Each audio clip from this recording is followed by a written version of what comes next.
Welcome to AWS, everyone. It is CRTV live from Las Vegas, a city we never come to, so it's refreshing. My goodness gracious. Let's spend a little time here. But wow, we have just spent a week at reInvent, and what a week it has been. So many takeaways to go through with you, but I've got, of course, all of my colleagues, well, almost all my colleagues, pretty much, we got a big part of the crew here, but we're gonna go down and find out what everyone thought was interesting. I'm gonna start at the end of the table, Holger. And we have something new which you're gonna listen right now, perfect timing. We do have a countdown clock, everyone, because we know how we do. Timer, and okay, go Holger.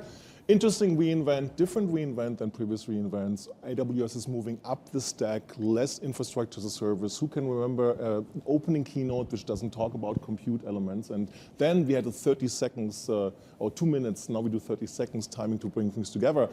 The big miss from AWS side, they didn't talk enough about the data side of things from my perspective. It's not clear how do you start with AI. Lots of framework talk, not enough data talk. Mike. All right. Well, so, I'm going to build on that. I would actually say it's the untold hero. Again, the data talk was important. And I think it was great to have this done at the end of the week because we got, Swami, we got a lot of the executives who just kept reiterating, look, AI and data clearly go together. And it goes with the brand promise of,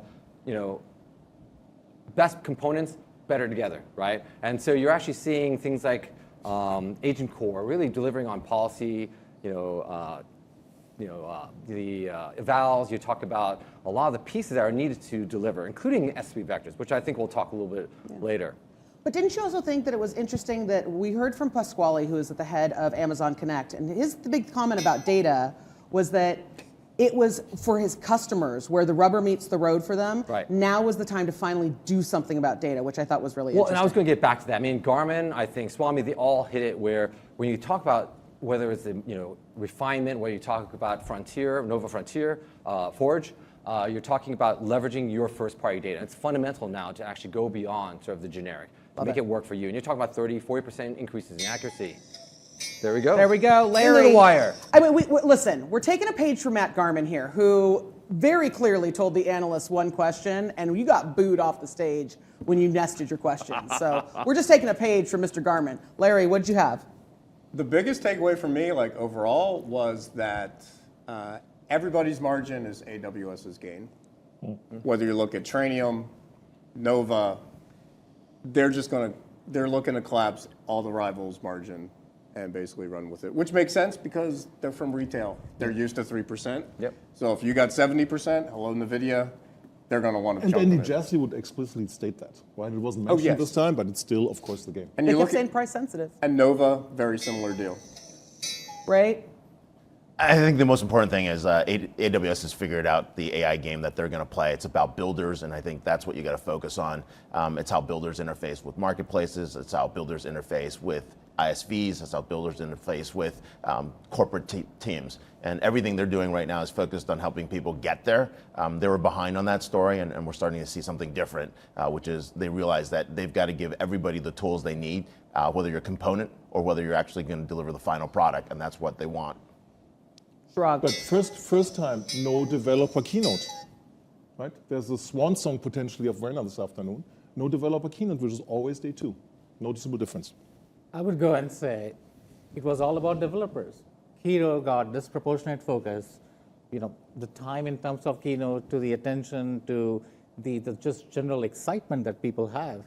And from a marketplace perspective, for the first time, the partner-led solution sales exceeded direct sales. So we are seeing a new wave of builders, as Ray is saying, where more companies are building solutions on top of existing products. And that's one of the biggest changes, that we have ever seen. And that's So what it is. one quick follow-up for Chirag, because I kind of thought the same thing. When you said Kiro got disproportionate attention, I got to the point where I was like, enough Kiro. Because it was the only real agentic AI thing that was there to be shown. It's still the other way. The other agents were just announced. Right? Well, yeah, they had the DevOps frontier agents, they agents kind of were went just through it. announced, right? They were not showable, right? Right, okay. Liz, what were you 30 seconds? I got to tell you, I think I come at it from a very different spot than we got the very builder-centric table going this way. This was the first AWS where things like Connect where statements like AI-powered solutions and applied AI solutions took center stage and a deserved spot in the keynote. And you're seeing customers take all the things that, yes, you guys are talking about, but they're actually now putting them into action, and they're seeing business results and business outcomes from all of these pieces. Connect got more keynote time than all the 13 other reInvents I've been there together with a very scientific explanation. And only came from 2017, so I'm taking that as a win. And well, that kind of shows where Amazon's going too. I think it's definitely showing where, but I think that where it's really going is in that group that it's under, right? That it's applied AI. Well, going back to what Holger said, right, we're moving up the stack, and that's the important thing. Amazon is almost an apps company, but we can't say apps because it's agentic AI. And that they're going to crank out as many agents as their customers are going to be able to help them get stuff done. So the stuff they use internally will be the stuff you get to use internally too. The stuff that they're working with customers on, that's where all the multi-agentic pieces are going to be coming from. But I think they need a proof point that it's going to work. Right. I think that strategy, they need a proof point that that's going to work. The things that we do internally work for you and can be applied within your enterprise. Amazon Connect is actually a really good example of that. They have a very complex service and support structure, and they needed to have a very specific complex solution that has agentic and AI built into the core to be able to deliver that. Connect is doing that for some of the most complex organizations out there, but it also has an offering for small to mid-sized business, so it's not leaving anyone out. Passing 1 billion of revenue as a hallmark, right? It's the night. 1 billion ARR. On the flip side, right, Amazon every year have something, what Larry said, chip off something. My opportunity is your cost. There was no kind of like IT offering, because in the past we saw QuickSight, which is having a comeback, and QuickSuite. But we have supply chain management, which was a foray into applications. Applied Nothing keynote, AI, no yeah. no love in the keynote, maybe in some other places. We had the virtual desktop offering, right, which is totally quiet, right? Nothing new from that perspective. So I think all hands are on deck to get that AI thing But sorted out. database costs came down. That's right. Yeah, the database costs come down, database savings offerings, right? But no mention, I talked to lots of customers who believed in Athena, are on Athena, no mention of Athena in the keynote, which at least I would say is a miss, where at least you have to show consistency that you're building stuff. Look, it all comes back to the maturity of the platform. I mean, I think we've all been talking about it. When you think about all these pieces better together, you have choice. It's back to the brand promise of Amazon. But you're talking about scale, you're talking about economies, and that maturation of the platform, which I think this is where the whole industry is moving towards. And therefore, everyone is moving up the stack. And I was going to say to you. we cannot call them applications, but we can call them frontier agents. Yes, we are. Yes, we So can. frontier agents. That's the most murky term. I'm so Right. confused by So frontier. we have frontier models. Frontier agents are first-party agents. That's what They we sit call on them. top of frontier models. So you have first-party applications and you have third-party applications. You have first-party agents, but they are frontier agents. And the idea being that AWS is, this is taking the ground, saying DevOps agent, like we are going to build the best DevOps agent that anyone can ever have. And I think we have to gonna take call a it second to frontier. take a step back from that, but use the same language, right? Which is with the Nova suite, they have very intentionally created very durable, usable, and price performant foundation models that people can then go and build their frontier agents on top of. And I'll say with Nova Forge, absolutely.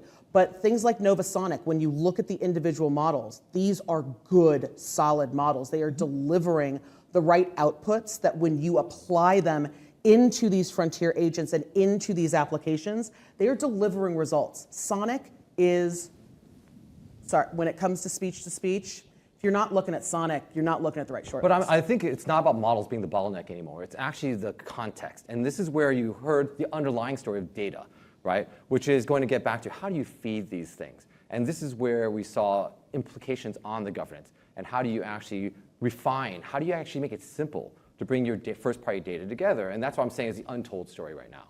Right. Larry, what did you think the untold story was? This is all very early, and AI is complicated as hell. Like, this whole thing, like, all right, you got agent core policy and evaluations, like, it's just sort of stunning.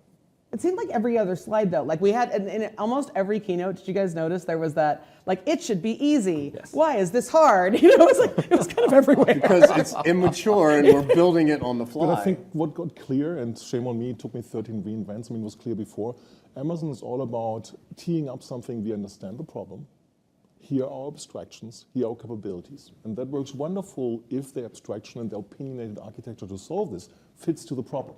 Right? What we're seeing right now is that the original, should I mention it here, Q offering was a little bit too big and did not happen in the reality, right? So everybody looking at Amazon has to make sure, are the assumptions, the bold assumptions Amazon is making in their PaaS layer about solving a problem, do they work for me? And if they work, it's wonderful. If they don't work, be cautious. Ray, I want to ask you a question because you've actually spent a lot of time with a lot of partners and a lot of the ecosystem around AWS. What are you hearing from those conversations? Yeah, I think the partners are really excited because they now have the tools they need. Yeah. And that's the most important piece. They've been selling through, they've been selling so much through for Amazon. I mean, it's night and day from 3 years ago when Amazon basically didn't care as much about their partners and got their butt kicked by Microsoft. Now it's like flipped. They're kicking Microsoft's butt with the partners, and Google's like, the other place where they're coming together. But related to that, I actually want to pull something a little bit different here. Is this is probably the first Amazon reInvent where we didn't really talk about the future. Something is missing, right? And that's why I asked that question to Matt Garman. Like, what about LEO? What about low Earth orbits and satellites? What are you doing with power and SMRs? It just all that went away. No space in the keynote. No space. I can think of. Yeah, Even they announced space with Copilot. It was a very curated keynote. Yeah, Yeah. for sure. Yeah. Okay, we got to wrap this up, or we're going to sit here and gossip all day about technology, which, hey, we do. Okay, let's go around the horn here. One thing that you're carrying into 2026 that you are going to be laser focused to expect from AWS, Chirag? I would say keep driving marketplace adoption because the partners are gonna, their sales have exceeded the, compared to the direct sellers, and partners are gonna help customers drive AI adoption. This is something I'll be watching. Great, Ray? I think while people think quantum is really far, far away, actually, I think that's going to be one thing that's going to pull Amazon in a direction they may not have expected. I think it's less big bang from Amazon and more ongoing. Like, it's not all reInvent. It's going to be AWS New York Summit. Yeah. It's going to be a steady cadence. Fair. And to exactly Ray's point in terms of solving the problem for all the builders, it's actually delivering on the meaning of data. And this is not just S3 being a store of data, S3 vectors. How do you actually now have in a native data type that can deliver on meaning? And you're going to see that governance. You're going to see how meaning of data is actually now exposed more and more places in terms of semantics. Yeah, let me take it down to the infrastructure. There's massive CapEx spending right now. I don't know if Amazon overall will have the money for doing this and running the big boys. Maybe it's a battle. There's a huge investment in server and cloud which is happening right now. They have to fix a data story, like Mike said. And then it's going to be the battle of the agentic frameworks. Who can build faster, cheaper agentic applications through SIs or directly by themselves? Love it. The thing I'm going to be watching, customers. Right? I'm going to be watching those customers in 2026 because there is a collision between what you're buying from Amazon and what you're buying through AWS. What you're buying is that commercially ready package like Amazon Ads. When does Amazon Ads, Amazon Connect, and everything else we're talking about here, whether it's Sonic, whether it's Forge, all these different tools, when does the Amazon customer start to look at what they're doing with Amazon and AWS holistically, as opposed to looking at the things and the names and the different kind of pieces that we're building? It's great to have a Lego set. Now I got to look at the building. So with that, we're to say bye from Las Vegas. Last Vegas get-together of the year, guys. Yes. Thanks for watching. That's it from us from reInvent.